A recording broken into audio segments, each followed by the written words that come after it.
Oh, the sun is still on, so it's not run out.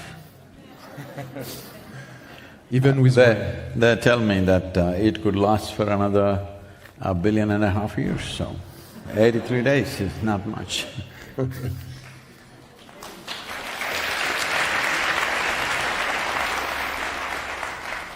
One thing I was asking myself when I was watching the video was, why and how did you get interested in soil? I know you did a lot of work on rivers and water, which was very something that people can touch and understand. Why and how did you choose and decide to pick up soil as a key topic? I did not pick up soil, I came out of soil. I'm just trying to remind everybody that's true with you also. There's one guy here, I don't know if you saw him, he's all smeared in soil. He's called the soil man. Did you see that guy? So that is a soil man. What are you, I'm asking? Hello? All the same thing. So, this is a bit hard to explain logically, but I know now it looks cliched because now you are the earthworm. What do? I've been calling myself a worm because I'm made like this. People don't understand this because they always think there is a certain knowledge behind me. No, I got a completely empty head, totally empty. So because of that, I'm like a worm, I've crawled on this planet. I've been here for 6.5 decades. If I don't know how life works within me, I must be either a Martian or a bloody fool. Hello? No, I'm just here. People say, oh, we've also lived on the planet, how come we didn't see it? No, you have not lived on the planet. You have been living in your head. I don't know what the hell is there. Because you live in your head, your own thoughts and emotions have become far bigger. Then why the planet? Your thoughts and emotions are bigger than the cosmos, isn't it so? Hello? I have no such thoughts and emotions. I just crawl on this planet like a worm. And you know, I'm a unlicensed rotary wing pilot, so I fly at 5,000 feet usually. So when I look down at people, they all look like worms crawling around. And they are, they don't realize till you bury them. Till then they don't get it. So, I have no interest in soil. I'm soil. I don't know what you're made of. That's a good question. And when you know, building on that, I mean, because we are soil, why is soil not at the center more than it is today? I think soil, I mean, everyone's talk about forests, about oceans, and somehow soil has been missing up to now.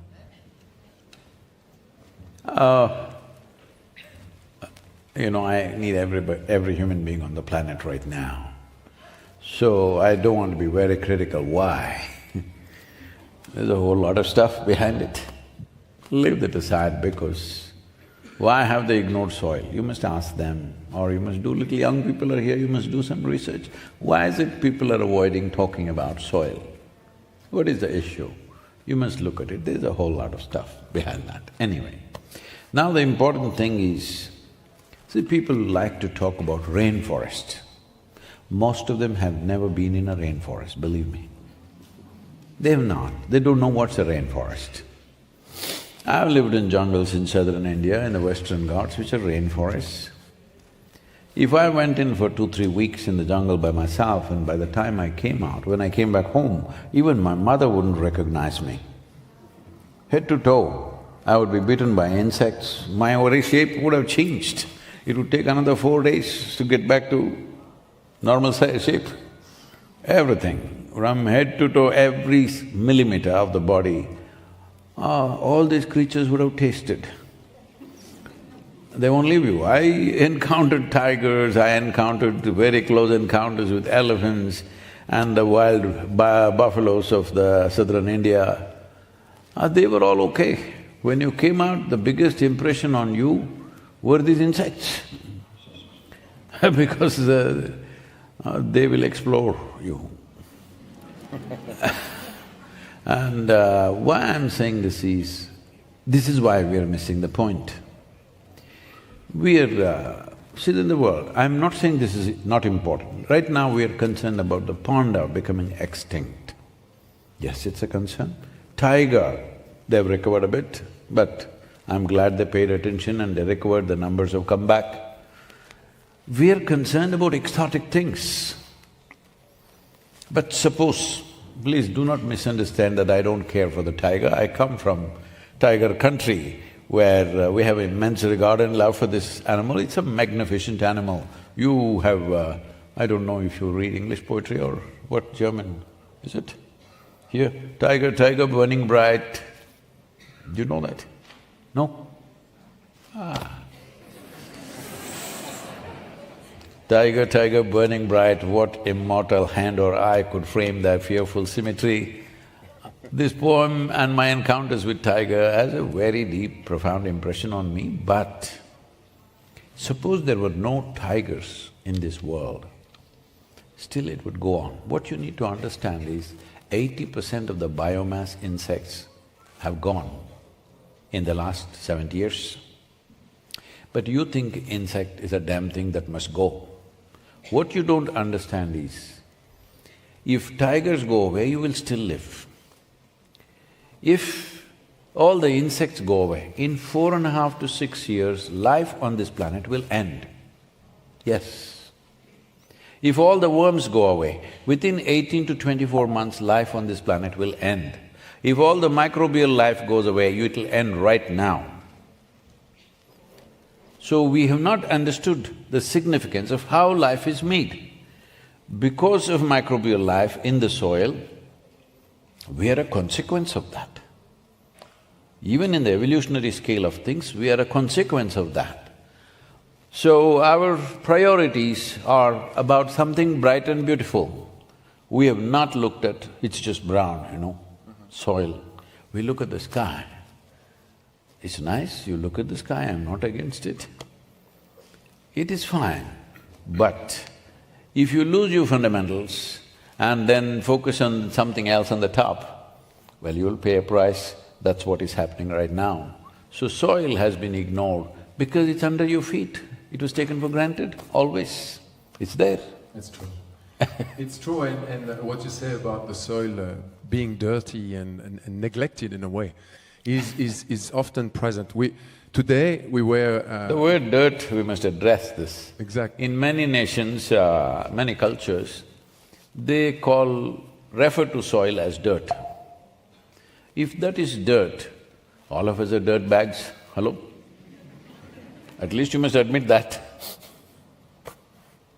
Yeah, it's true, and I was saying, we were in the field today and we take some companies to the field and we try to… they all commit to regenerative agriculture. A lot of companies have made these commitments now publicly. They realize, and often driven by the climate agenda. But when the executives and the leaders from these companies are trying to understand what it is, they've disconnected from the earth and from nature. They live in the city, they have their careers, and so we take them to the field. And today we were near Lyon in France, taking them to touch the soil. And one of the ladies, she's a manager of a big business and she's the CEO. She didn't want to touch the earthworm. She refused. And we tried to put the dirt in her hand, and she was… You're calling it dirt too? No. You said it was dirt. No, I was trying to put… No, I very much understand what you're and saying. It's unfortunate, a lot of people think they're above the earth. Let's call it soil then. So I was putting the soil in her hand, and there was an earthworm, and she didn't want to touch it. She was scared of it. And many people are scared of earthworms. So how do we make them love earthworms as much as they love tigers?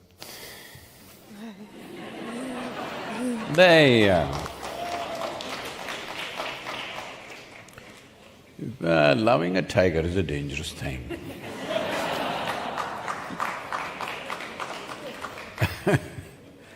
Earthworm is very safe. So, that is what this is about, to shift the narrative in the planet, to make people understand it's a living soil, it's not an inert substance. And the shocking thing is, even today, most agricultural ministries in the world still address soil as an inert substance that they could manage by adding this chemical and that chemical. No, it's the largest living system, not just on the planet. In the known universe, this is the largest and the most sophisticated living system. But unfortunately, people are still treating soil as an inert substance because the life is microbial. Anyway, for your information, your body itself is 60% microbial life. Only 40% is your parental genetics. Young people, next time your mother, father tries to tell you what to do, you can tell them you're only 20%. Should have known that before. Yes. I knew it right from the beginning.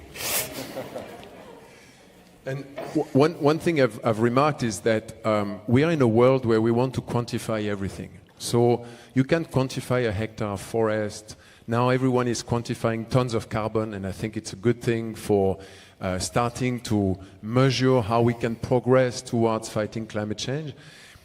But how do we measure soil? And I think that it's like the researchers and the people that are working on that, they are a bit like soil, they're a bit underground. They're coming to the surface slowly, but it's like it's missing somehow, the measurements and the ability to characterize. But then the question is, can we really do it? It's a very complex system with multiple interactions, and sometimes I wonder, in an attempt to do that, isn't it a challenge that we have ourselves, that we want to measure everything? We want to characterize everything, put everything in a box, and can soil be put in a box? So this is important that you brought up this subject. If we measure you, we will know your weight, your height, different aspects. What is your shoulder, what's your waist, what your this, what is your that. Do we know anything about you by these measurements, I'm asking? Hello? You will know nothing about an individual person by measuring this and that, isn't it? Even if you measure the size of your heart or liver or kidney, doesn't say a damn thing. It could be a big heart, may burst next moment. So, this measurement business is simply because we're trying to logically deduce life itself into a few numbers. Because we have this problem, your education has brought this problem to you, first you must understand and then you will do it. Let me bring it to your awareness. You have not understood a damn thing about your life. Do you know where you come from and where you will go? Hello?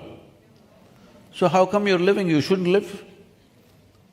Because if you don't understand, you don't do it, right?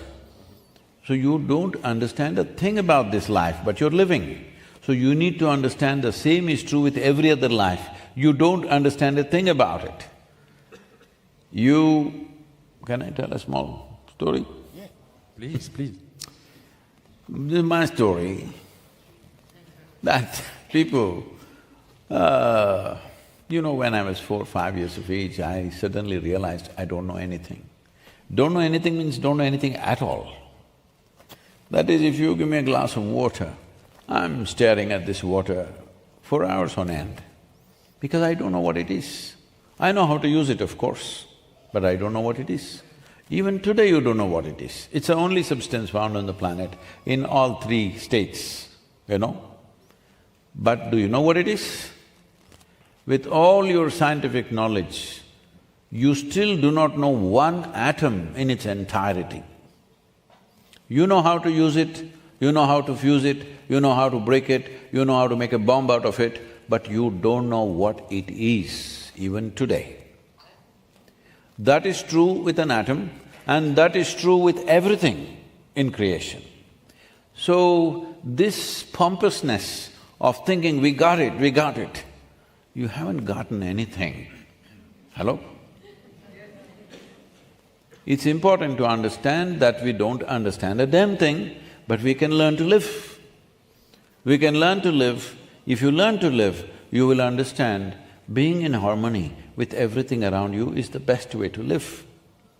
So if you come to this, then naturally you will pay attention to every life. Tiger and ant, both have been made with exquisite care, whoever made it or whatever made it. Hello? You've never paid an attention to an ant because it's just an ant. I've paid a lot of attention to them because they've eaten something of me and I have also eaten something of them. Yes. So, if you pay enough attention to an ant, it's an exquisite machine, unbelievable. If any of you want to design an automobile, you must look at an ant. If you can make a machine like that, oh my God, it'd go anywhere you want, on anything, on any terrain, boom, it'll go. Yes or no? So, unfortunately, we have gotten into this measurement business. Who is important, who is not important, who is big, who is small, what is up, what is down, what is God, what is devil. We've made these decisions about everything. This fundamental thing about putting one above the other is the problem. That translates into everything, which has also brought us here. Tiger is more important than the ant, somewhere. I must tell you this, you know, when my daughter was growing up, when she was 3.5 months old, she started traveling with me alone. And she was driving with me, just by herself with me, and I tie her up. On the motorbike? No, on a car. So, I'm driving all over the place. Wherever I go, I'm staying in so many different people's homes. And she's growing up in different homes, everybody is wonderful to her. But you know, adults have this problem, they want to teach her something. Adults have this itch, when they see a child just bouncy and joyful, they want to teach the nonsense that they learned, which never worked in their life.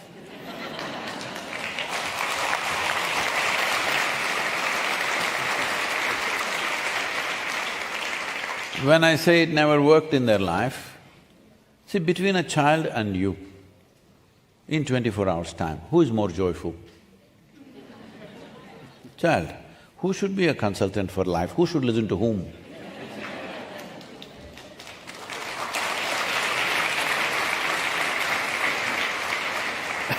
Idiots who are walking on the street thinking they are spinning the planet themselves, they should be consultants for life. Or a child who doesn't understand a damn thing and he doesn't care, he's just enjoying his presence here, you should listen to him. Because now you're churning up philosophies, be in the moment, do this, do that nonsense. All right? All of you were like that? Hello? Yes or no? So, this, I know that everybody wants to teach her something, so I put a rule. You can play with her, you can talk to her, nobody will teach her anything. No 1, 2, 3, no ABC, no Mary had a little lamb. Because I don't care Mary had a little lamb or not.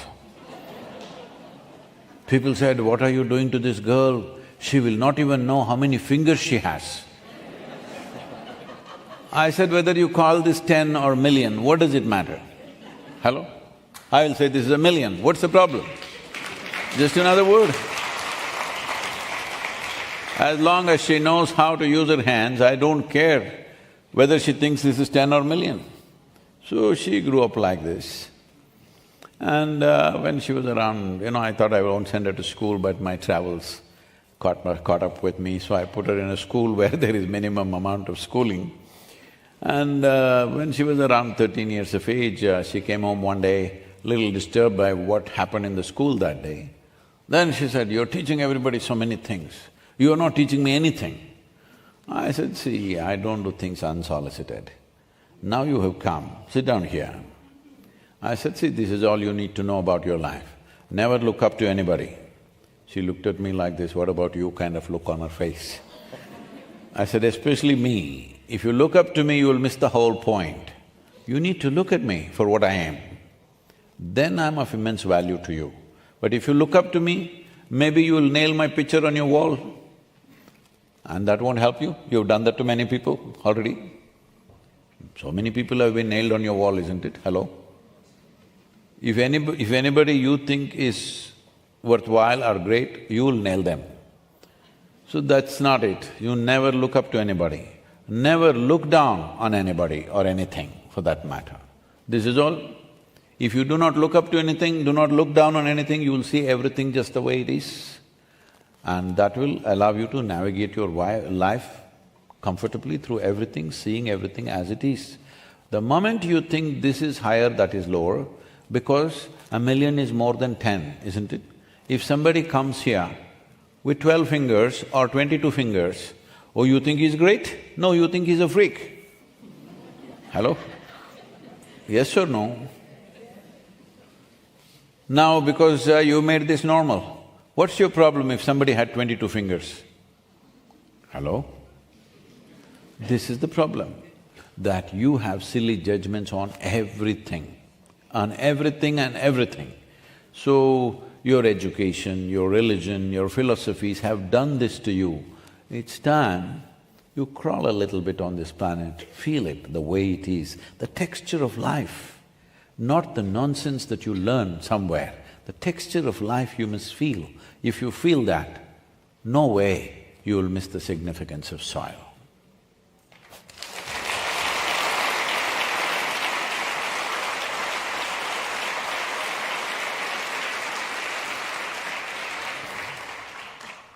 So, Sadhguru, when we go in the boardroom of these big companies, the powerful people that are setting up the pyramid and that wanted to get up there because they were driven maybe by… Usually in the pyramid, they were all dead people.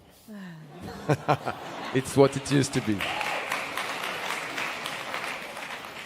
So we meet them and they see us often as a cost, sometimes as a way to implement some commitment they've made. How do we get to… They look at you as a worm.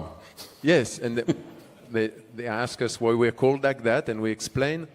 But how do we touch the child in them? We know it's there, and sometimes it comes up, they laugh, but when we're in the office, when we are talking to them in an office and there are people watching, it's difficult. Yeah, sometimes we're a bit stuck with this because there's so much postures and which are slowing down the ability to connect with what you just mentioned. See, when you said pyramid, as you know, pyramids were built for the dead. Hello? Dead idiots who want to preserve their body. I'm saying if you've not done anything eco-friendly in your life, at least allow your goddamn body to rot in the soil.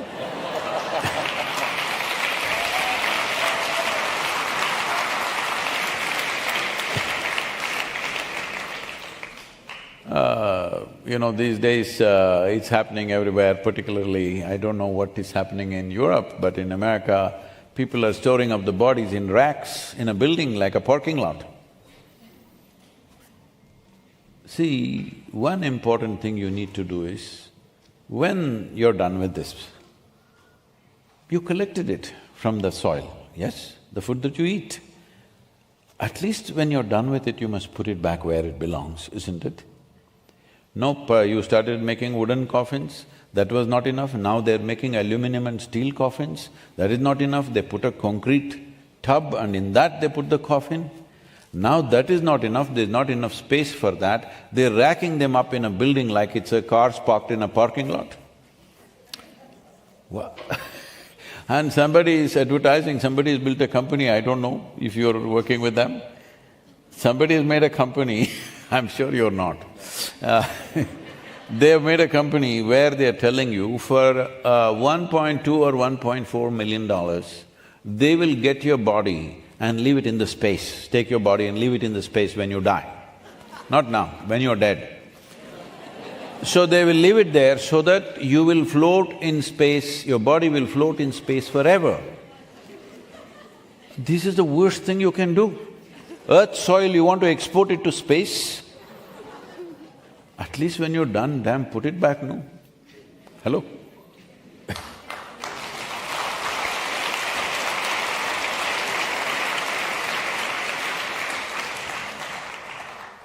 About these people. Yes. You're talking about the mummies in the pyramid. Those in the top, who are very, very fast from the Have you sun. ever visited the Egyptian pyramids? No. Now you should go, because it's right at the top and quite a journey. It's like a womb. You have to really go into it. And right there at the top, one small niche, these millions of tons of stone were used to just create a room which is just about like 8 by 12 or something. This is some great infrastructure to build. I know it's a marvel right now in the world. I appreciate that. I know there are certain reasons why it was built for certain angles and stuff, that is fine. But I'm saying, if you think you're high above, that means you're far removed from life, that's what it means. If you think you're up somewhere above everybody, what it means is you're far removed from life. If you're removed from life, there are two ways, you're removed from life or life is removed from you. One of these things, all right, they're not very different. One is dead, another is living dead. You may think it's success, but people are walking on the street, a whole lot of them, unfortunately, are walking like it's the end of the world. Hello? I'm saying the expression. What for? What are you here for? See, I really thought this virus, this pandemic will wake up people because mortality was hung in front of your face irrespective of your age or your health condition, isn't it? You're healthy but you could be dead tomorrow morning. So when mortality is hung in your face, I thought people will wake up because one of the first things we do in the yogic system is, if somebody says genuinely, not like how they're saying in the West, their idea of spiritual journey is they will buy a spiritual bath soap.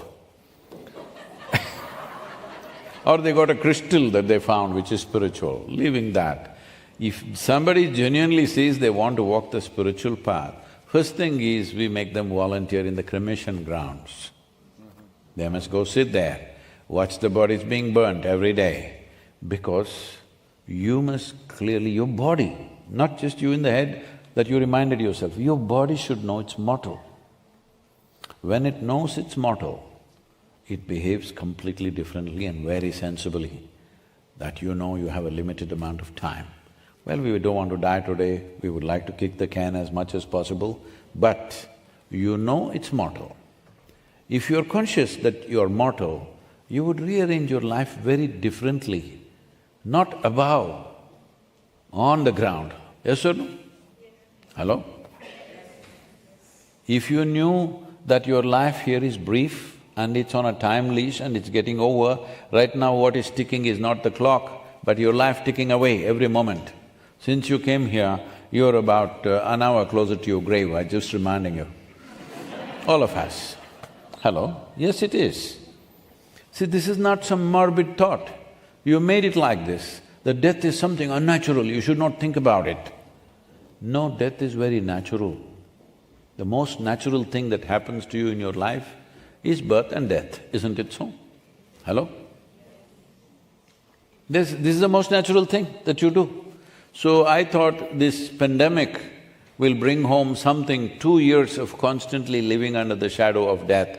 If you do not know this, I published a book just a month before pandemic called Death, the Inside Story. Okay? So it's a bestseller in India, we did not release it anywhere else because I think in India there's little more awareness about one's mortality than the rest of the world who walk around as if they're immortal. This immortality is insensitivity. If you understand you're mortal, you would be far more sensitive to life. If you're conscious that right now you're mortal, as you sit here, your life is ticking away, how you respond to life around you would be very different. This is not just to human beings, this would be to everything, everything. Life itself, the source of life itself, not just the worms, not just the microbes, the very elements which make you, the water that you drink, the food that you eat, the air that you breathe, you would respond to everything differently if you are conscious that you're mortal right now. And if you remain conscious, this would naturally blossom within you. Right now, this is the most important thing. I thought this pandemic will do that. And people asking me, Sadhguru, why did you publish this book just before the pandemic? You knew it is coming. That also they want to blame it on me. So basically what you're saying is reconnecting them to life and death. Or making them more aware that, or just conscious of that process and that See, cycle. not reconnecting them to life and death. There are no two things. Right now, I can say I'm living, or I can say I'm dying. Both are true, isn't it? Hello? I'm dying right now. One day the process will be complete. Right now, is the process on or no? Hello? Immortal people, I'm asking. Those in the upper regions.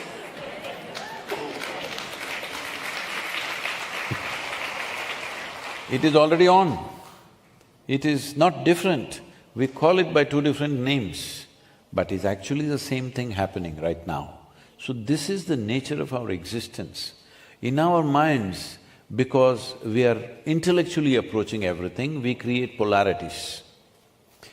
We create polarities simply because our intellect, the data collection for our intellect happens through our five senses. And our five senses are made like this. If you see this part of my hand, you cannot see this part of my hand. This is the nature of your vision, isn't it? Even if you take a grain of sand, if you see one part, you can't see the other part. Do what you want. If you hear the sound, you can't hear the silence. If you see dark, you can't see light. So, we have created polarities in our mind because our mind is fed with this half-baked information. This information is good for survival. Survival is always you versus something, isn't it? If the ant bites you, crush it, because it's you versus him. If a tiger comes, okay, you can't crush him, but do something. Because survival is always you versus you, or you versus the other. So the problem with these people is, they think they've gone to the top, but they're in basic survival mode. They can't come to ease.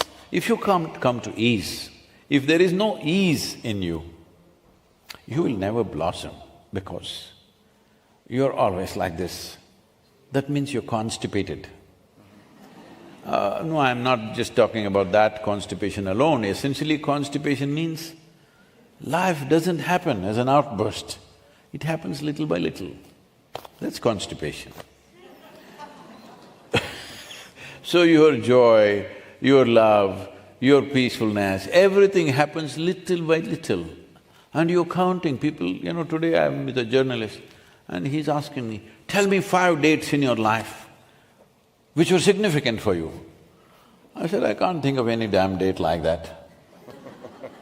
Because for me, every moment has been super significant for me. No, we have a format, you have to tell me what are the dates. I said, 1947. He said, why? India became independent. Then tell me 4 more dates. He said, 4 more dates. I said, okay, 1957. He asked why. I said, I was born.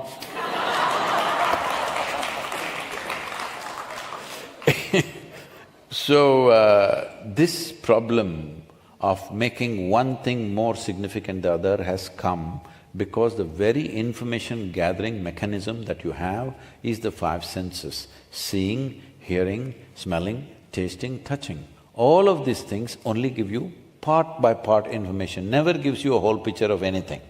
So from this comes your education, from this comes your whole proficiency in many things. It's all bits and pieces. These bits and pieces, you can never put it together. But what you do is, as you get more and more qualified, I don't know what is your qualifications, all of you, those guys must be all PhD or… Very high, they're high up. High up there. So, what happens is, when you get this whatever qualification, this is a limitless number of pieces. Let's say a 1 trillion-piece jigsaw, but you found 5 pieces, you put it together and say, I told you it's a bear. All right. That's what is happening right now. Right now, the soil scientists in the world, people who have invested their life into soil science, they're humble enough to admit that we do not even know 1% of the life in the soil. With our life of study, 1%. With 1%, whatever decisions you make are bound to be wrong decisions, isn't it? Hello? What you say about the survival mode before and the competition, it's funny because what got us and our agricultural system into this place, and you described it in the video, that we've been producing one crop. We want wheat, we want corn, we want rice, and then we kill everything that is around those crops to produce it. So we kind of make them compete to get what we need and as much as we can out of it. We use chemicals, etc. And what I see with the regenerative agriculture movement is really an opportunity to get the species. I don't know if some of you are familiar with permaculture, I'm sure yes. How to get those species to grow together, to enhance each other, to work together. And I feel somehow there is a parallel in the way we regenerate soil to maybe how we can regenerate some of society, of our way of being, and with which should we start first? Maybe that's… Because without some transformation in the human beings, their actions will not be productive, they will be destructive. See, we must first of all understand, all this has happened not because of some evil design. All this has happened in pursuit of human happiness and well-being. Yes or no? There was no evil person sitting somewhere and planning how to destroy this planet. There's no such thing. It is all in pursuit of our happiness and well-being. Why such a thing happens?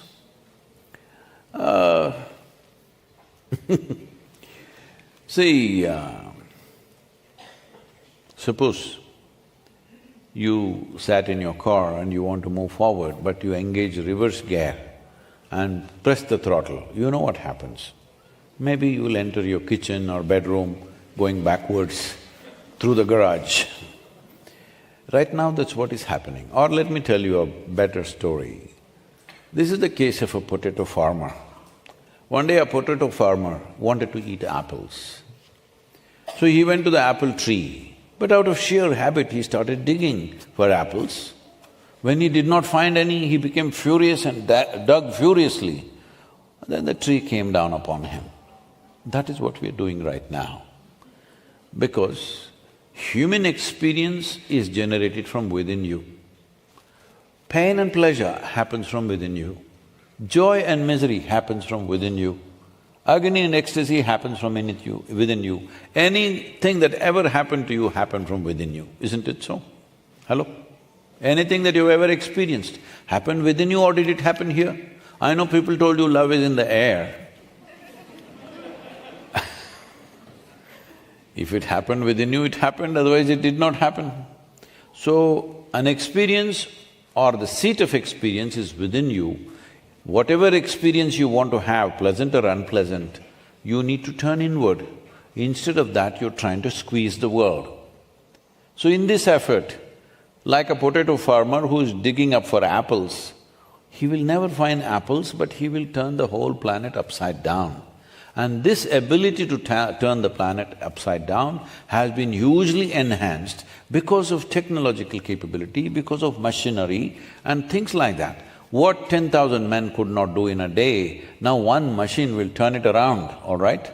One guy sitting on the machine is doing 10,000 people's work. So for that, the planet is not enough.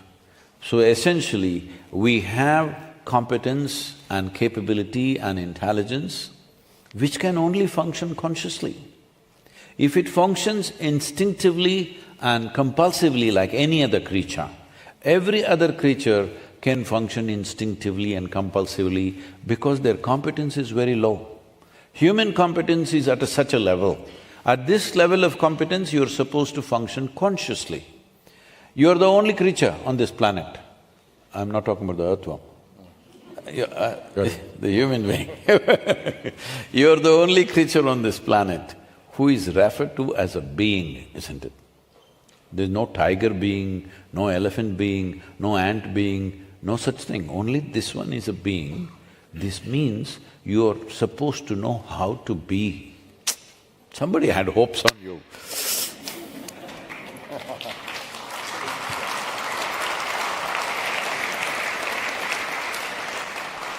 And Sadhguru, what you said was powerful in the sense that often in the ecology movement or in the environmental movement, we see a lot of people trying to find who is guilty. They try to say it's the big company. No, it's the farmer, he's spraying pesticides, he's the bad farmer. Or some people say, no, it's the old generation, they ruined the world. And it always ends up in kind of a game of who's going to win and who's guilty. And where I think somehow we could be trying to find solutions, but there is always a way to get people to fight about something. See, if you utter the word ecology or environment, or let's say ecologist or an environmentalist, first thing is you must find out whose face you want to bash. Otherwise you're not an environmentalist. They're asking me, what kind is he? I'm not your kind for sure, because all of us, doesn't matter what is the nature of your work, who you are, all of us are partners in this destruction. Yes or no? Knowingly, right now this light is burning, something is burning somewhere, isn't it? You don't know whether it is gas or gasoline or coal or what the hell it is, something is burning. Every one of us are partners in this destruction. The only way to turn it around is every one of us become partners in the solution. There is simply no other way.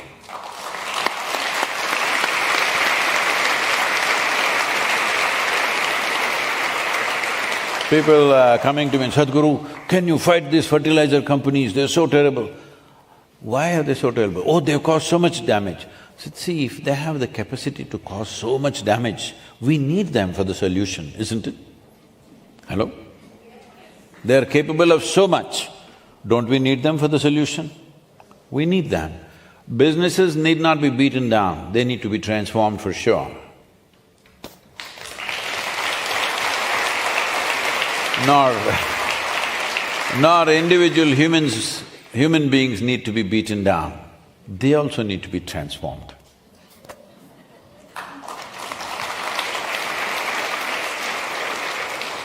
Today we had one question, and I think everyone realizes, when you buy paper, when you buy, wood, etc., you have an influence on forests, you start to try to change your consuming behaviors, companies start to buy things differently, and they start transforming. But soil, and I had the product manager for cereal brands, and they were like, how do I tell people about soil?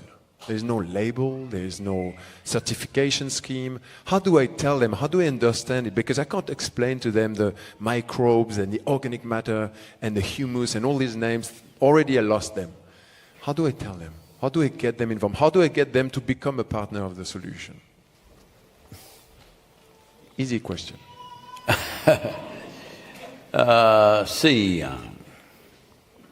Today you're here, alive. You drink water, you eat food, all those things are there. But right now, if you keep your mouth shut and just hold your nose like this for 3 minutes, or let's say 5 minutes, I'll give you, because many of you are practicing inner engineering, so I'll give you 5 minutes.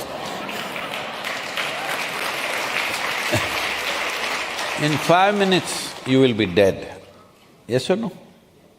What happened? The only thing that happened is, you lost your contact with the atmosphere, which means medically It's not the only thing, but medically, you did not get the oxygen that you need. So let me tell you the story. You heard of that man or woman, that caveman, usually it said caveman, as if women did not exist then. Were you around? Okay. Now we're talking about 40,000, 50,000 years ago, when some caveman or cave woman came up with a smart idea that we could use fire to cook our food. Grand idea, isn't it? How many things you're enjoying today because of that one discovery that somebody realized that they could cook food with fire. Much before you, much before the ladies, cave ladies, doesn't sound good, caveman sounds good. So, nearly 1 billion years before that, one very smart fungi or an algae, we do not know. Like we do not know whether it is a man or woman, we do not know whether it's a fungi or an algae.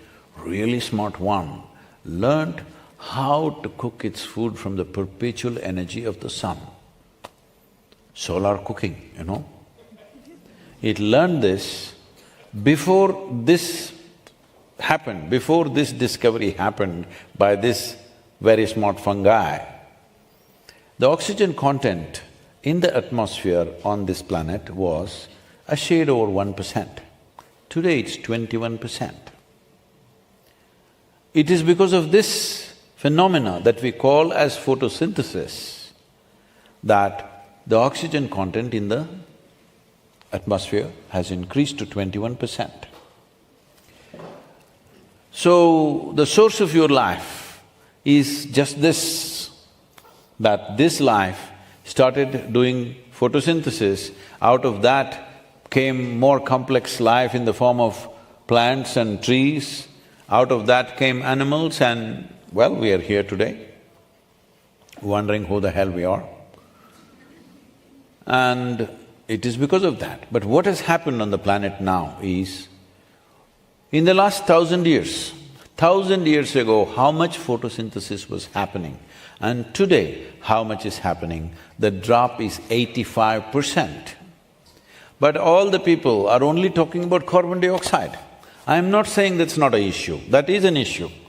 But I thought you need oxygen, hello?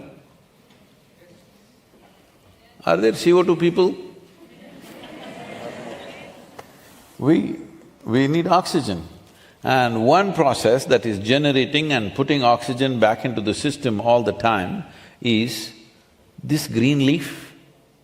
All this… no, I thought you were all green people. This green leaf is taking the carbon, making it into carbon sugars, passing it down to the soil so that the microbial life will give them the nutrients, and oxygen as waste, it is throwing it into the atmosphere, which is our life source. Hello? A plant's waste material is our life source. I want you to understand, down in the soil, this is how it is. From one species to another species of microorganisms, one species' excreta is the food for the next one and the next one. If the carbon sugars go through 3 to 4 species, then that carbon stays in the soil for over 1,000 years. That's what needs to happen, more photosynthesis. How do we do it? Oh, let's do rainforest. Then you don't know what is rainforest, because a rainforest would take 1,000 years to create. Even if you plant all the necessary things in a place, minimum 1,000 years it will take for it to genuinely become a rainforest. So you don't talk about rainforests, you just talk about photosynthesis, because we can put it back. You can't put back rainforest just like that. That's not a joke. That's not something that you do in a generation. If we withdraw, maybe rainforest will come up in 500,000 years. If you assist, maybe you can reduce it by 20% of the time, probably, I don't know. Nobody knows because nobody's ever created. But possibly because we have created small forests, looking at how ecosystem comes back like that, maybe we can reduce the time that it takes, instead of 1,000 years, maybe we can do it in 800 years or 700 years or 500 years, I don't know. But we could reduce the time with some assistance. But that is not even a practical solution, because 500 years is not a time that you can plan for, all right? You can plan, if you plan for 50 years, that's a big deal. 500 years, human beings cannot plan because we don't know what will happen in 500 years. Anything could happen, all right? It would be wasteful to create infrastructure for 500 years later. We at least create infrastructure for 2 generations from now. That much must happen for every generation. At least next 2 generations you're taking care of. So, let us not talk about building back forests. One important thing that needs to happen in this whole process is, because you are with corporations, I'm telling you and also everybody, is the term forest produce must go out of our vocabulary. There is no such thing.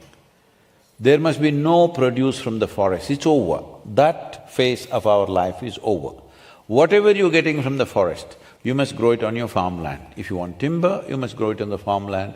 You want honey, you must grow it on the farmland. Whatever you need that you were earlier getting from the forest must happen on the farmland. That will be very, very beneficial for protecting the forest, above all, for enhancing the farmland. I think that's a good business plan. It is. I must tell you, the business is already on. See, in India, today it is happening seamlessly in some places we are still struggling to get the laws changed. There were laws like this. If you grow a tree in your own land, a farmer for example, and at some point when he needs it, if he cuts it, he could be arrested for that. Because the tree belongs to the government. It's crazy. Because of this, nobody wants a tree on their land. If I can't use it, why will I use my land to grow something? So I've been pushing for this, that the law should come that a farmer can grow what he wants and use it as he wants. Only then he will grow trees. So it took 7.5 years and in these 7.5 years, unfortunately, 3 governments changed in that state. So 3 times starting from ABC once again. And I had to put dedicated people to move the goddamn file from table to table. Table to table, there is so much inertia out there. For so many reasons, because one thing is we can't pay, we only got dedication and commitment, we got no money to move things. So, I have put people there every day, morning, evening, they're going to the office trying to push the thing to the next table. Somehow it moved and today we have laws. They have cleared most of the species, a few species they've still not cleared, that today you can grow and fell it when you want. Based on this law, we created a whole project called Kaveri Calling. On this we wrote a policy called Rally for Rivers, which is the official policy of the Indian government now for all the 28 states. It is the first time that a private agency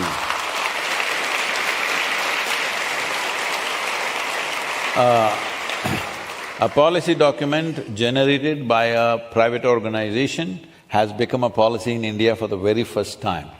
It's a recommended policy for all 28 states.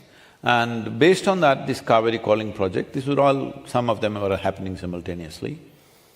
Now, today, if a farmer plants a tree, we geocode this in collaboration with the ISRO, which is the Indian Space Research Organization, free of cost they're doing this for us, that they geocode an individual tree. So the farmer every year on that given date, he has to take a picture and send it, put it on the government website. Within 10 to 12 hours, he gets the money for the growth of the tree, growth-related subsidy. Apart from that, we created a digital market. The government of India did this, but with our impetus, they did this. Today there's a digital market which still needs to be activated in a much bigger way, but it is on, that you can sell a 4-year-old tree 10 years later. That is, now you can sell it. They fix the price now, and at 5 years, if you say, see, my tree has grown this much, the girth is this much, if you show a picture, they will pay you something. 6 years, you show, they'll pay you something.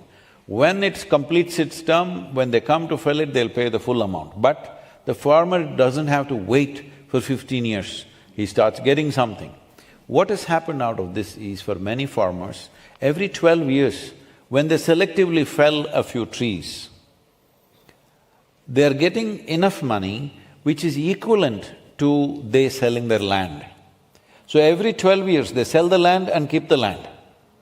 This needs to happen, because if you do not make agriculture into a very lucrative process, it will die. It is happening already. We made some kind of a survey in India, 63% of India's population is right now engaged in agriculture. Well, we need to reduce that population, that's a different thing. But when we surveyed this, not even 2% of the farmers want their children to become farmers. So in another 25 years, when this generation passes, what are they going to do? What is the plan for food production? Because this is not a simple thing. Making mud into food is not a simple thing, it's magical. If you live on a farm, you will understand how magical it is, how empty bare land, boom, it'll come up and then it becomes food that you eat, is not a small thing, and there's an intrinsic knowledge which is very, very important. If this talent of transforming mud into food is erased from the planet or from given societies or nations, the kind of situations you will face in the next 25 years is not very pleasant. Sadhguru, I think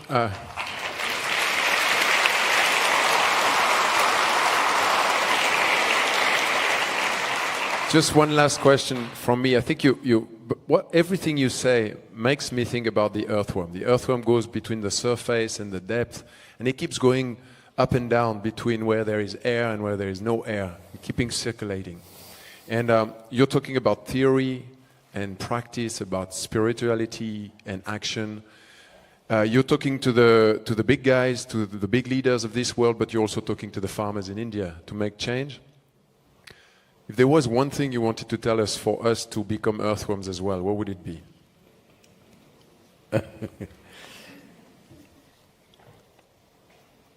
See, if I tell all the people who live in the city, go and work in a farm, have an experience of that, they'll go and ruin the farms. They better stay in the city. Or another thing is, people will say, Sadhguru, I'm going to go and fix my garden. That's very cute of you, but it's not a solution. Now you're in the city, that means at least you have Wi-Fi. Hello? And you have an instrument in your hand. You have a smartphone or a dumb phone? Hello? Smartphone. So you should not use your smartphone to send silly messages. Hello? It's not befitting of a smartphone to send silly messages. You can do a little bit of it, but I allow some margin for that. But this is a powerhouse. If you just learn how to use it, sitting here, you can transform the world. Yes or no?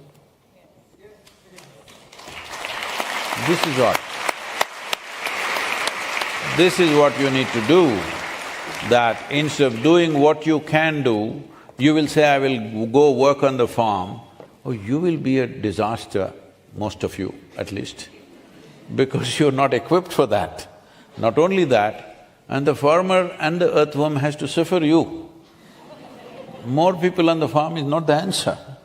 What is important right now is, we are democratically ruled nations largely. In a democracy, there are two things, you have a vote and you have a voice. I will not mess with your vote, that's your choice. But your voice must raise for concerns that matter to you and the future of humanity. Right now, that's all I'm asking you. Shall we do it tomorrow? No, it has to happen now, because in a concerted way, if the population of the world speaks, only then the governments will have the confidence to go for long-term policy making.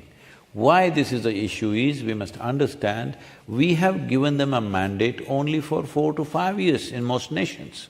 Hello? So suppose you were elected to be the president or prime minister of this country and you have 5 years, what would be your natural tendency, what best you can do for 5 years, that's what you want to do, yes or no? Because your mandate is for 5 years. After 5 years, you don't know who will be there. You don't know. Especially if you take a long-term policy, for sure you will not be there. Yes, this has repeatedly happened everywhere, isn't it? People who do populistic things are there for long periods of time. Those who do genuine work are gone in 5 years' time. Has it not happened in any number of countries? Hello? So now, I want you, the people of this world, to give this confidence to democratically elected governments. If you do something that'll bear fruit after 15 years, after 20 years, we are still with you. Whether you are there or not, if you make these investments in this country, we are with you. We don't… See, you need to understand, whoever you are, as it is in your families, in a country, however rich or well a country is, resources are always limited. If you do this, something here goes missing, all right? This is the nature of things. So when you say, I am standing up for long-term policies, which is the well-being of my children and their children, we are looking at this and we are willing to be with you, it means something you may have to forego somewhere. But I'm telling you, financial investments are not the problem because finances needed are not very big. It is the commitment which is missing. It is the relentless focused in one direction which is missing. For that also, without people giving a mandate, how will any government do? First, I want you to understand, you or anybody did not elect a government to do something fantastic. You elected them to fulfill your desires, isn't it? In which country upon this planet have 60% of the population spoken that we are ready for long-term investments, we are ready for long haul, we want to think long-term well-being of this planet and future generations? Tell me in which country? Has anywhere people spoken? Then how do you expect the governments to do it? This is the time to speak. Let's make it happen.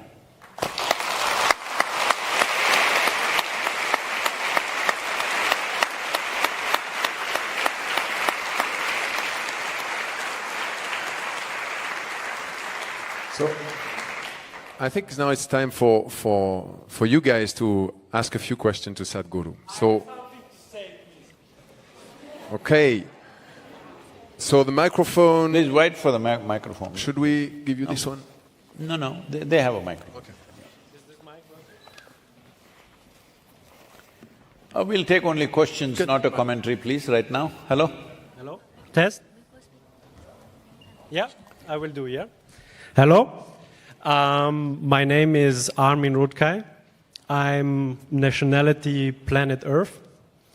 So, me myself, first of all, I want to say hello to everybody. Hello to Planet Earth. Hello to you, Sadhguru. I think everybody here in this room want to thank you for what you have done. We are really happy to have you here.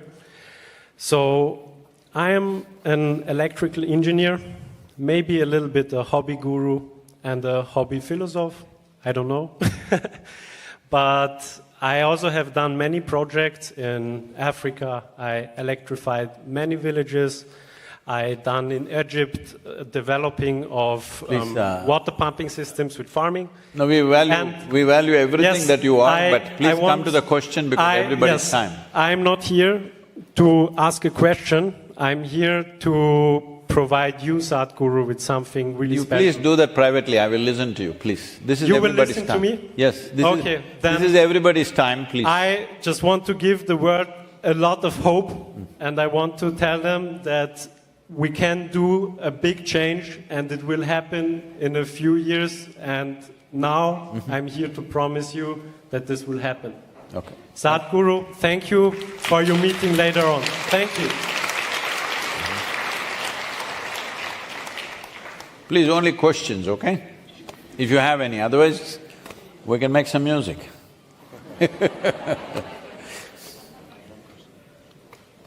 Whoever, please. Namaskaram, Sadhguru. Where are you? Okay. Here. Namaskaram. My name is Yael. I'm from Switzerland. I live in Bern. I've heard you have reiterated FAO statement that we may have only 60 years of soil left. So this issue is really, really urgent. But online, I've seen people, they have questioned this and they asked for more evidence. Shouldn't they leave this? What do you think? What's your name, you said? Yael. Yeah? Yael. Yael. Okay. Yael, I don't intend to do this, but suppose I have an intention to murder you. Is there any evidence? Evidence will come only after you murdered, isn't it? Hello? Is there any evidence that somebody has an intention of doing something terrible? No. Now in this case, there is substantial evidence even before the intention itself has been expressed. You're talking about a very senior person in UNFAO who said this, there's only 60 years. All right, what is this online scientist's argument? No, it is 67 years, is it? Are you crazy? Whether it's 60 years or 120 years, what does it matter? We are moving in that direction of soil extinction. Isn't that the important thing? Hello? So, this kind of nitpicking is happening because these are WhatsApp scientists. They read 2 messages somewhere and they become scientists. People have invested their entire life in this science. Please listen to them. Everybody is saying somewhere around that time. Somebody says 60 years, somebody says 80 years. It doesn't matter whether it's 60 years or 600 years. But if we are moving towards the path of destruction, is it not time to turn around? I'm asking you.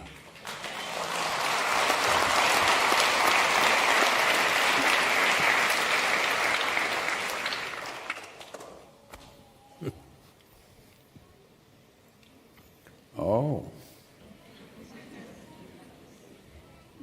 Hello, my name is Sina, and I want to help save the soil, so I have a question.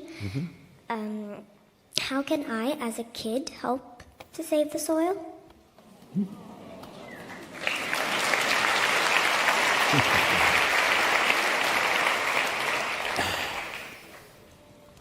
Well, you know, our children at the Isha Home School took this commitment that they will get 10 million children in India to write to the Prime Minister. Yesterday's numbers they sent me, how many letters have gone? By now, Prime Minister's office is inundated with children's letters of paintings and drawings and save soil.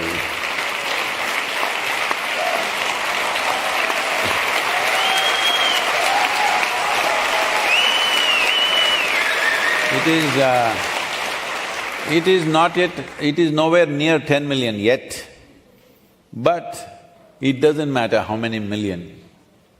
But when children write, if 1 million children write to your Prime Minister or any Prime Minister or President, do you think he will be unmoved and untouched by the whole thing and say, hell with it?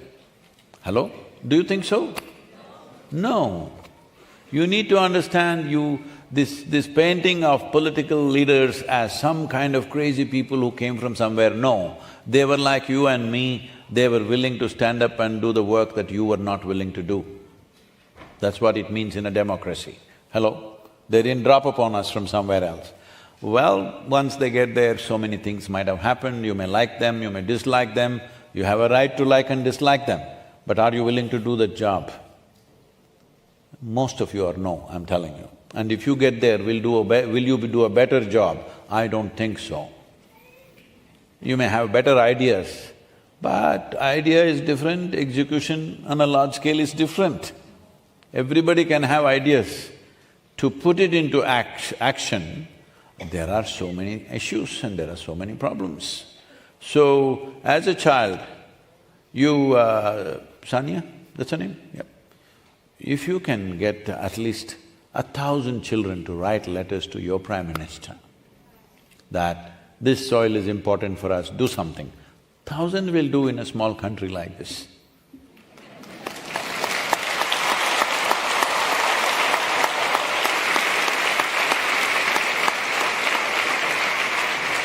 The methodology of how to do it, you employ whatever you want, whichever way, you dance, you sing, do something, get all the children in various schools to write letters. Oh yeah, please. Thank you. Hello, come here. Come here. Oh, you too. So, here you got all this, see, this is what I was saying, all these little children all over the planet. Huh? You must get them going. How many are here around this planet? How many? I don't know. Okay, I'm counting it as 1,000. So 1,000 children, you make them write to the Prime Minister, okay?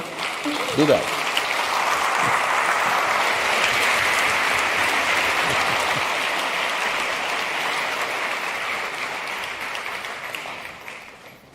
Oh,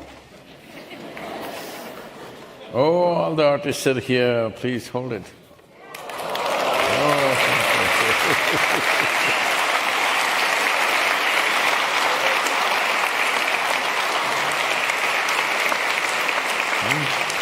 You do one thing, you keep it with you, I will sign it and give it to you. You join Sanya and make it 2,000. Okay? Okay? Okay? Yep. Take this with you.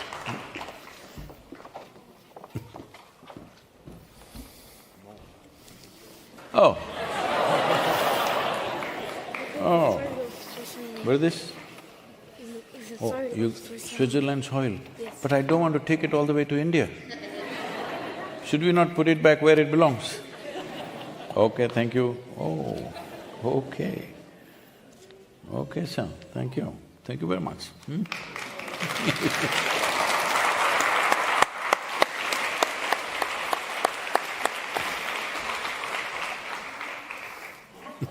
Hello, Sadhguru. My name is Manuela. Thank you for tonight.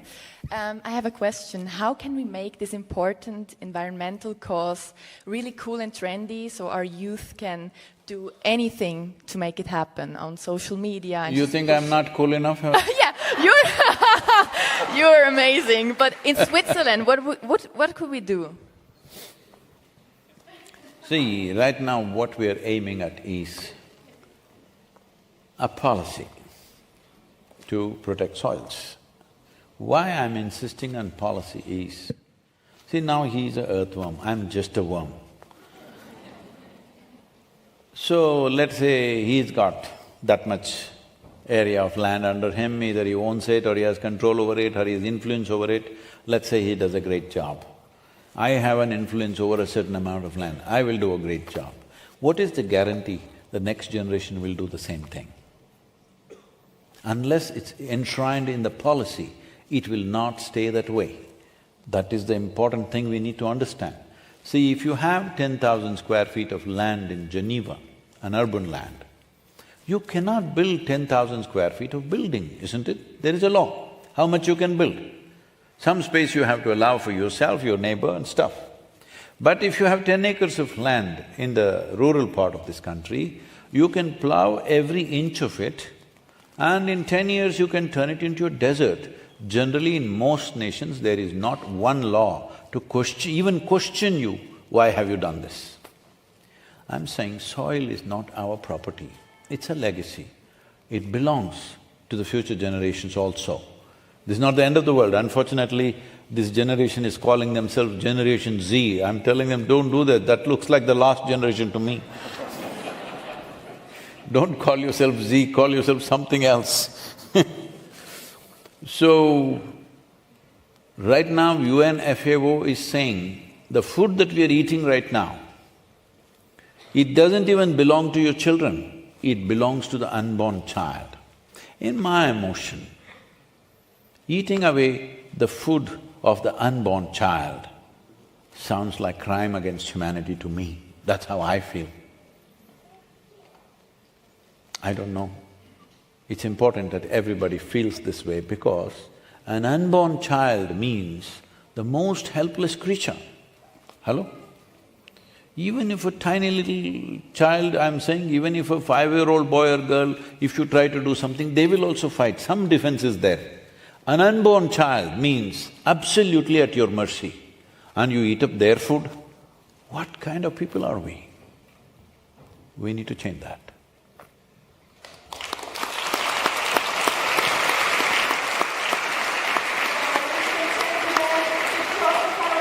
And our evening, unfortunately, is ticking. We have time for one final question from the balcony upstairs. There is a roving mic, so please ask your question. Thank you, Sadhguru. My name is Ruby, and I'm from India. I have one question for you. I attended your event last evening at UN Palais also, and I still have one question. As you know, Geneva is the hub for commodity trading, especially agri-based commodity trading products. So you did speak about what common people like us and what the governments could do. My question to you is, what do you think the large and the small commodity trading players, particularly the ones in the agri-based commodity, could do to save the soil? Thank you.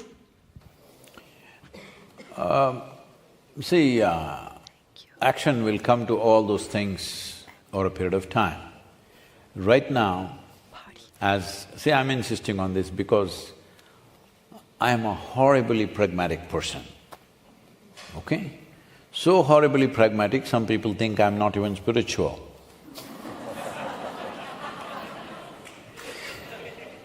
Because, somebody comes to me, some celebrity kind of person, in a conversation like this, he's sitting like this and so final question, Sadhguru, how to beat Pakistani team in the cricket game?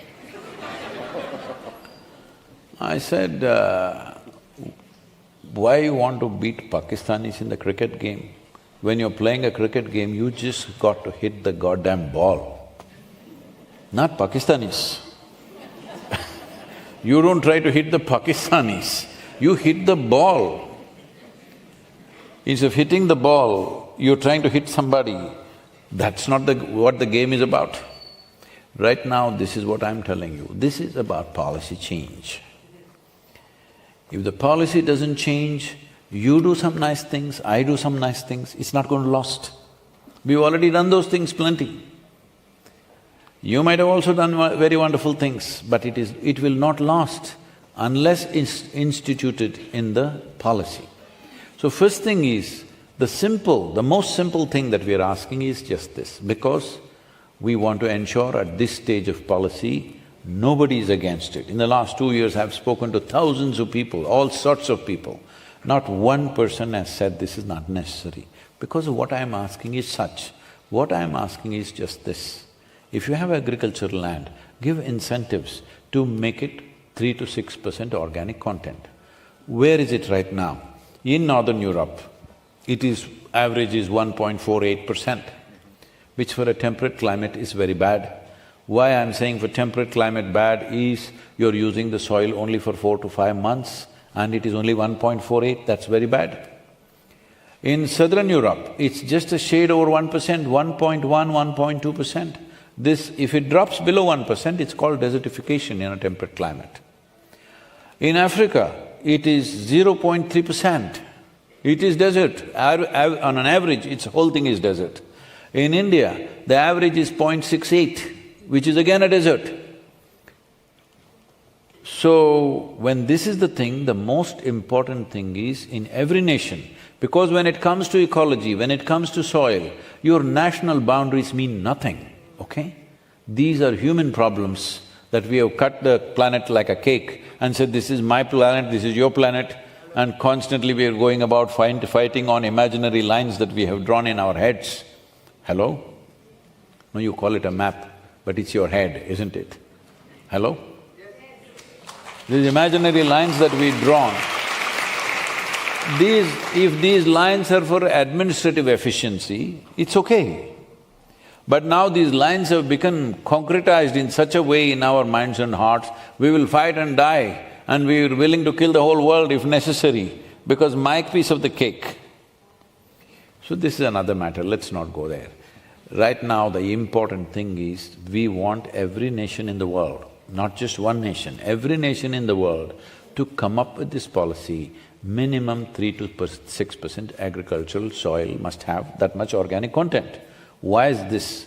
Because that is the minimum necessary to keep the soil organisms alive. Whether you eat or not, it's up to you. I'm leaving it to you. I'm saying I'm not forcing that you must eat. Isn't it nice? Hello? Whether you want to eat or not, whether you want to feed your children or not, I will leave that choice to you. But we have an obligation to the life on this planet that soil should stay alive. If you don't live well, that's up to you. Future generations must have the opportunity to live well. For that, the base is soil must be alive. First of all, to understand soil is a living entity. It's not an inert substance.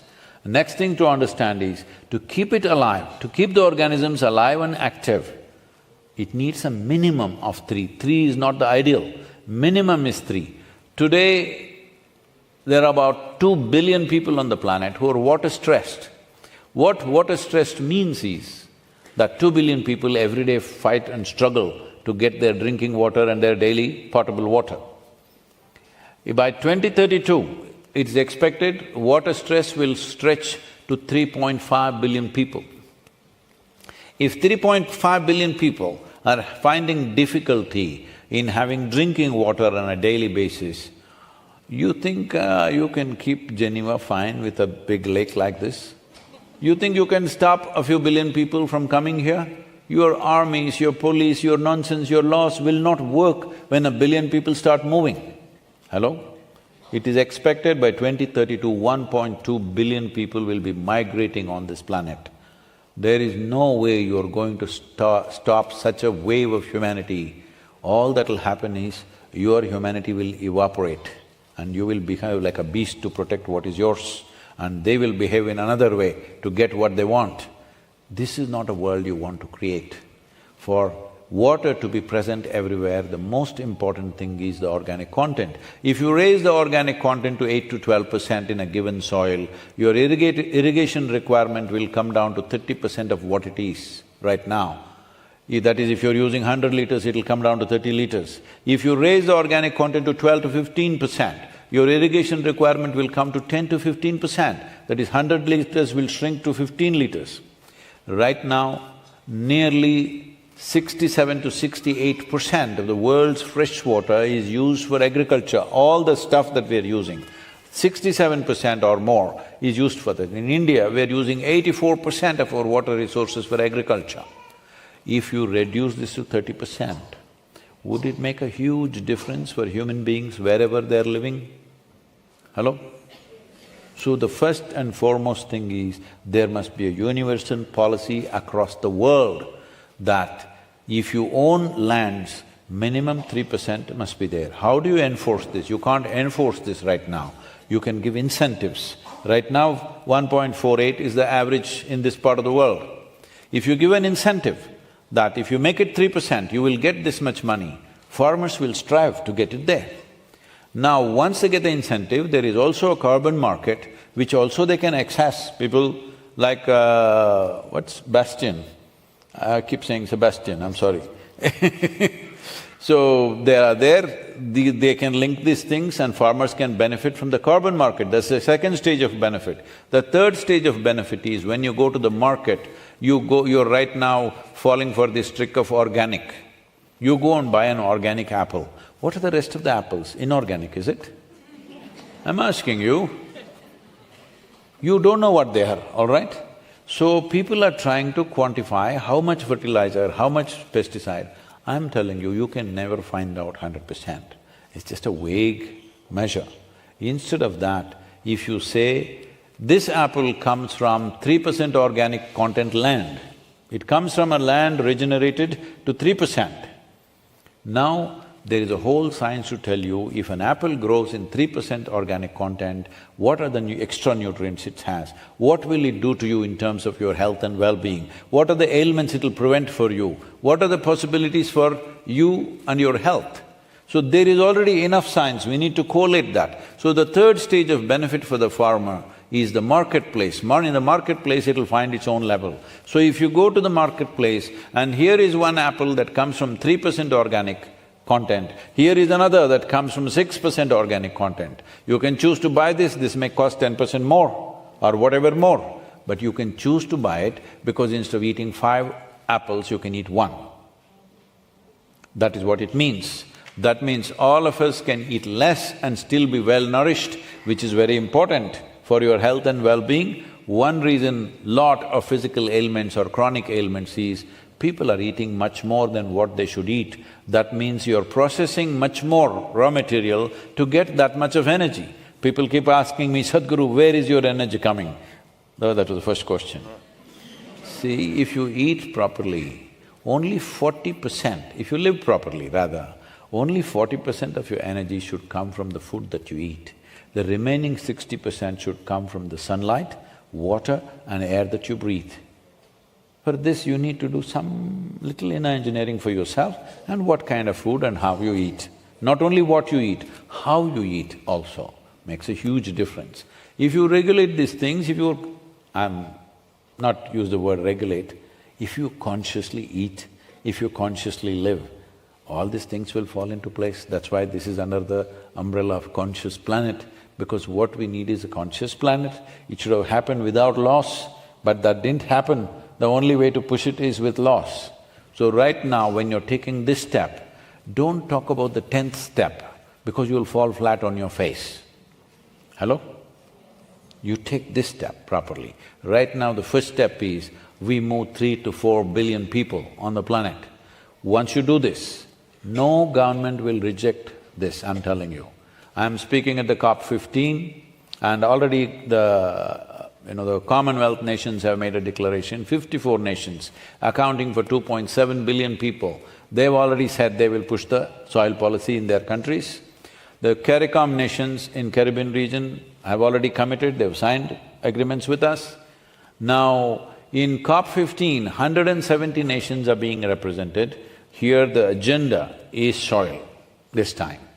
And in the World Economic Forum, this time soil agenda will be an important part, for sure, never before it's been.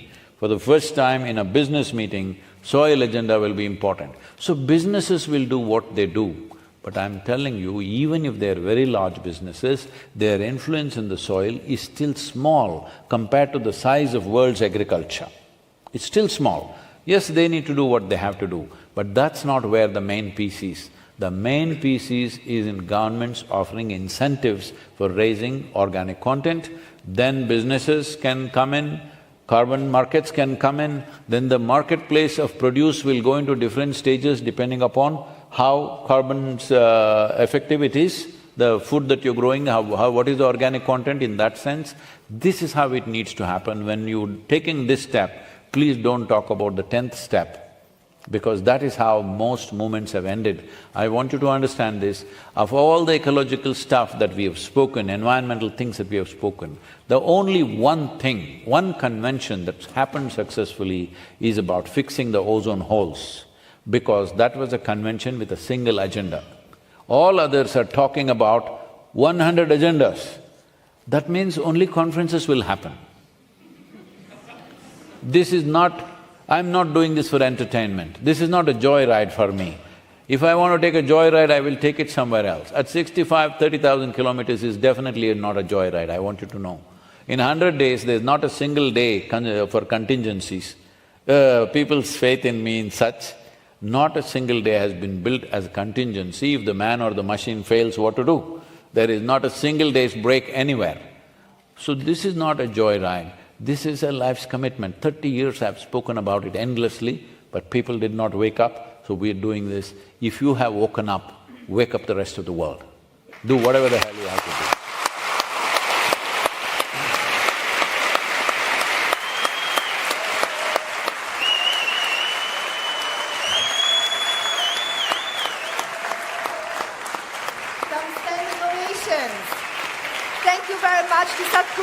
Thank you very much to Bastian Sachet, the CEO of Earthworm.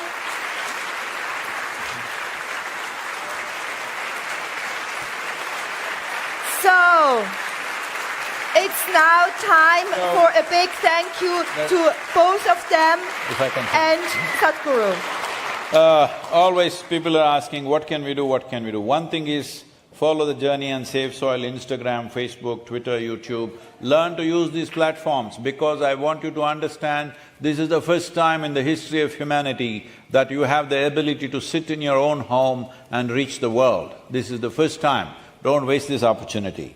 Share SaveSoil.org website as many people as you can, make Save Soil song reverberate in the world. You can download it from the website. Your children write a letter to the Prime Minister or President of country, you write a letter to the local representative, your MP or whoever he is, and put up Save Soil stickers on your cars. If you don't have a car, on your face. Now, we have a surprise for you, ladies and gentlemen. A little surprise for you. You all know the very famous Chateau, right, at the Lac Léman. It is lit up and blue and green color tonight, especially for Save Soil. Whoa. So check it out.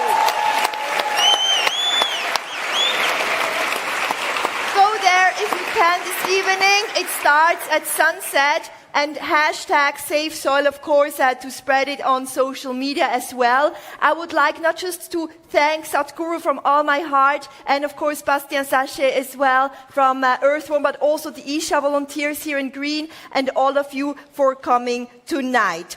Now, beyond race, religion, gender, geography, soil is really the unifier. This is really reflected in our room here tonight, a huge and beautiful mosaic of different people. Now, it's a global effort, of course, to save our planet's soil from extinction. Now, here is the soil song, which has been created to really spread waves and, soil positivity around the world. It's a dance for Earth as well, so we can all get a little bit active and joyful tonight to celebrate soil and really, really make an impact. They must keep the jig going for next 83 days. Oh yes, and we want to see you Geneva, dancing. every day, somewhere, somebody should be dancing, all right?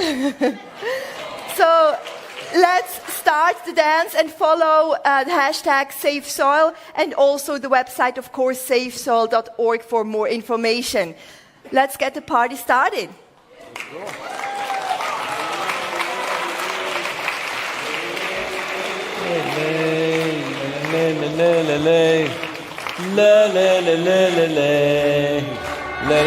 This very body is soil. My body, your body, everybody is just soil body.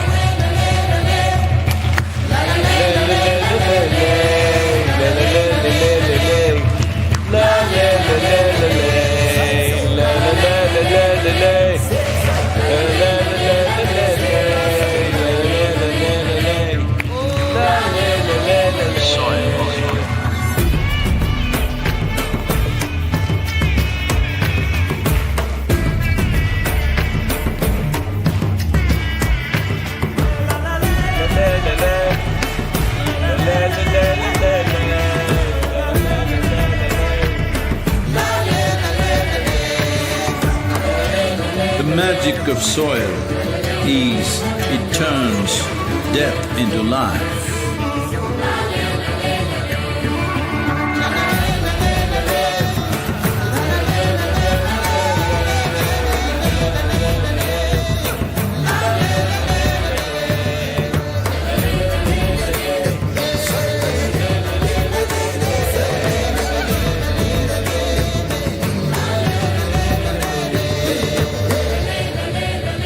Depleted soils will not quench the fire of hunger.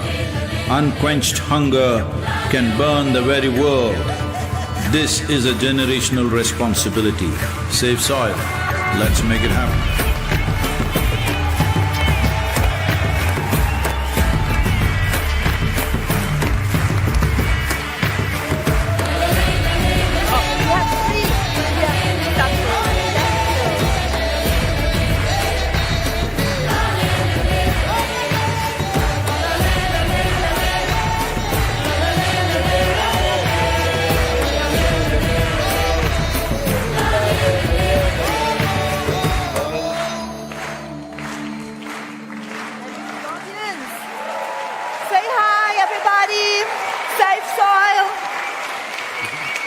one with the audience as well, selfie style.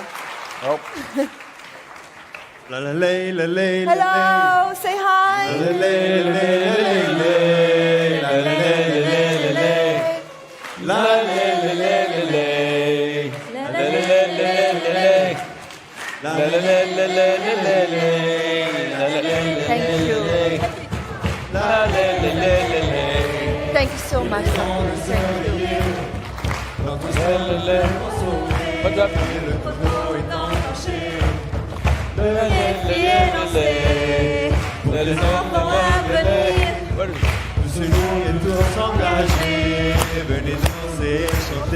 What happened, huh? Hey, go.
Il est temps de s'éveiller.